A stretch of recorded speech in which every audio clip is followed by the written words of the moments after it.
lives of just under 70 motorsport heroes. Whoa! Legendary Formula One driver.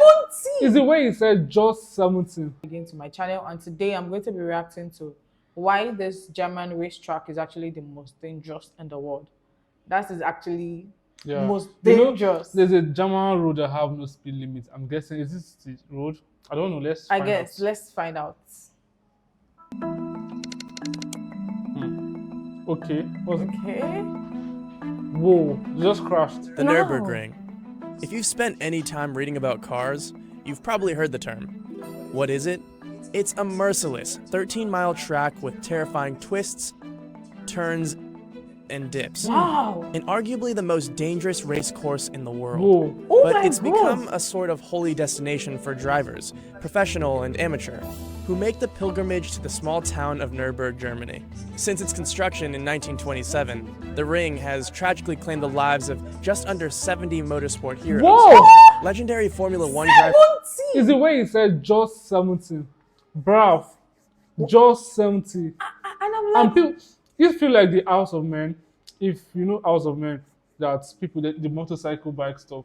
That's people that is so there. So like, wow. And people just keep doing it. That's the funny part. exactly. And I feel like, why? It's not every challenge you must solve.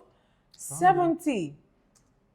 Driver Jackie Stewart famously crowned the track the Green Hell, a nickname it holds to this day. But just what makes the Nürburgring so brutal? The Nürburgring is actually composed of two different courses, but it's the site's northern loop, or Nordschleife, that most associate with the track. As the world's longest racetrack, the Nordschleife remains the ultimate test of skill amongst professional drivers competing in extreme races, like the 24 hours of Nürburgring endurance race.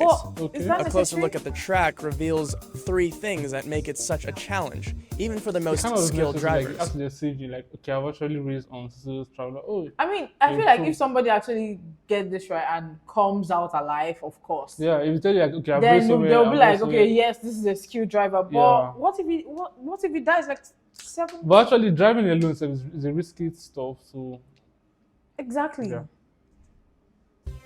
The steep elevation changes, blind corners, and the lack of runoff areas. Let's start with the elevation changes. For an idea of just how severe the Nürburgrings are, the total difference in altitude from the track's highest point to its lowest is a jaw-dropping 985 feet. And it doesn't occur gradually either. The shifts in elevation are abrupt and spontaneous, providing plenty of challenges for those who don't know the track thoroughly, and even those who do. One of the best examples of this happens fairly early in the track, at a section known as Foxhole. This section features 5 sweeping corners that can be taken at full speed, but it's at the last corner when the track goes into a steep downhill descent, then immediately elevates, that you feel more G-forces than you've ever felt.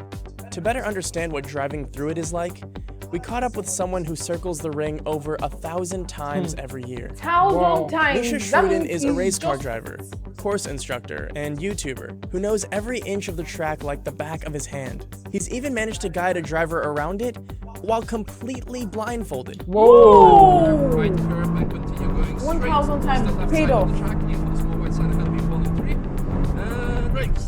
You have Foxhole. It's very, very downhill descent followed by instant climb. And what a lot of people do, they think like, oh, let me see what the top speed of my car is because I'm going downhill now. And then they brake at the lowest point. The issue here is the weight transfer. When you brake at the complete bottom, you have the weight transfer already because the car will change its direction from going downhill to uphill. And when you apply the brakes on that, you will most likely end up in the barrier. But it's near the ring's end that drivers face one of the most daunting sections of racetrack in the world when it comes to elevation change. Located 10.5 miles into the track is a section called Flansgarden, known for its number of career-ending accidents. There is zero room for error on this series of jumps and turns, where drivers will find it nearly impossible not to go airborne. So you actually literally, your car will jump 3 times over, I would say, a period of 1 minute. Your car would be airborne 1 time straight before the braking zone. 1 time you will go a bit sideways, maybe even in the air as well.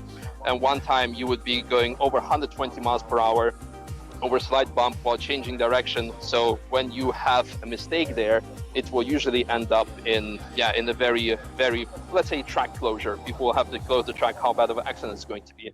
But it isn't simply jumps and drops that cause so many accidents on the Nürburgring. On a 13-mile track, made up of around 170 different tight corners, about 90% of them are blind. The ring's infamous turn they call Kallenhard, about 5 miles into the track, is the perfect example of just how blind these corners can be. It's difficult because it's very blind and it gets very tight. It has a very, very, very late apex, and people just don't expect that because they think, well, the turn should be over now. No, it gets tighter, tighter, tighter, and it's very blind. And you see a lot of accidents happen there, so you have to stay very slow, very... And said like it gets tighter and tighter and tighter. So you'll be waiting like, when is this turn going to get to the end? The driver will be like, the turn just feels like forever, like so a now continuous turn. So I feel like probably the drivers get tired and you're like, okay, I think it's better now. I think I can be free. I feel like this road is a mystery. You just don't know what to expect. Like riding on it for the first time, like you don't know what to expect. I mean, imagine this guy 1,000 times a year. Can you imagine how good it will actually be? You have to be a skilled driver, but like, why do you like actually do it 1,000 times? Maybe like, I don't know. I don't get that part. But I think it's you know how things are. You know, some things change, or he just wants to keep doing it. Just probably wants is to a keep hobby. I guess It's it's a a hobby? hobby because nah. That's a lot. a lot of 1,000 time. times. So calculate the number of the years that he has been doing it. He just wants to be perfect. That's what I can say.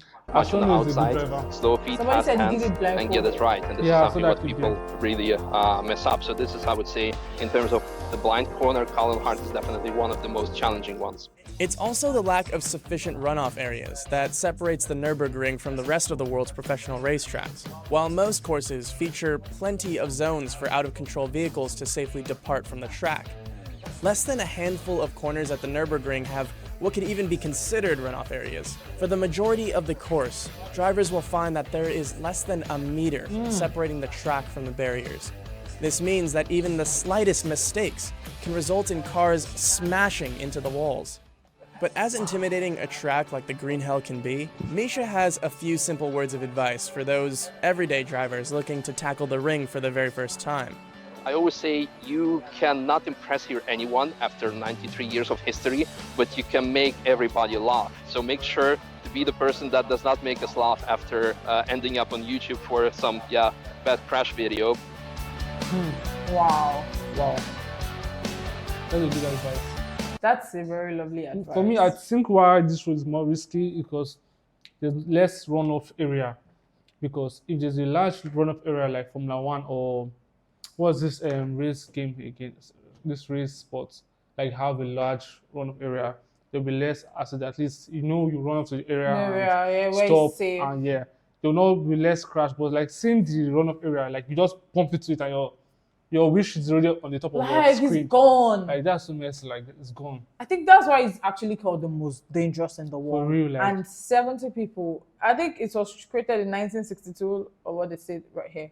And imagine how many times people have tried that. It is really, really impressive. Shout out to Germany. Yeah. Right? This track is a test of skill. Like Test of every your skill, time. like actually your ego, like. And make sure you are not the person that will make us laugh on YouTube. Yeah. Please, who are you to impress here? No one, because it's very dangerous. So thank you so much for watching this with us, and put in the comment section what you think. Any more information you think we should know about This video. Nürburgring? Did I pronounce that perfectly? Nah, you didn't. No. So anyways, tell us in the comment section, and I'll see you in my next video. Bye, guys.